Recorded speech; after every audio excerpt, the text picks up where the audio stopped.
அம்மா, ஐயோ, ஏன்டா கடவுளே சோதிக்கிற? மக்கா, நீங்களே கேளுங்க மக்கா. வீட்ல என்ன சொன்னாலும் திட்டுறாங்க மக்கா. நான் நல்லா தானே பேசுறேன், நல்லா தானே கேக்குறேன். விஜய் மாமான்னு சொன்னா திட்டு, ஸ்டாலின் தாத்தாவா கேட்டா திட்டு, வெயில் அடிக்குதுன்னு சொன்னா கூட திட்டு, நின்னா திட்டு, உட்கார்ந்தா திட்டு, தூங்கினா கூட திட்டு. என்னடா இது லைஃப் மக்கா? என்ன பண்ணாலும் தப்பா தெரியுது.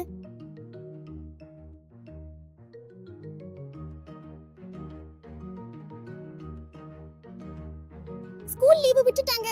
நான் சும்மா இருந்தா அம்மா கேக்குறாங்க, போன் எடுத்துட்டியா? நான் சொன்னேன், செய்தி சொல்லணும் மக்கா. அம்மா கேக்குறாங்க, அதுக்கு தான் போனா.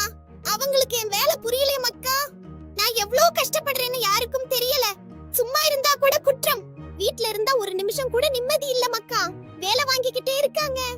போன் தொட்டாலே பெரிய குற்றமா பார்க்கறாங்க. நான் நியூஸ் தான பார்க்கிறேன்.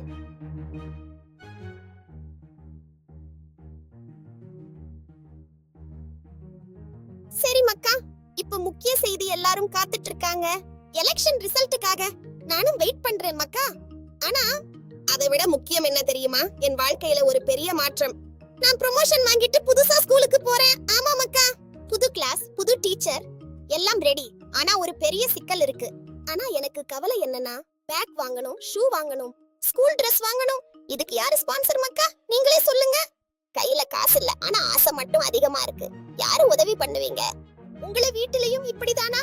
குழந்தைகளை இப்படித்தான் கொடுமைப்படுத்துறாங்களா? கமெண்ட் பண்ணுங்க மக்கா.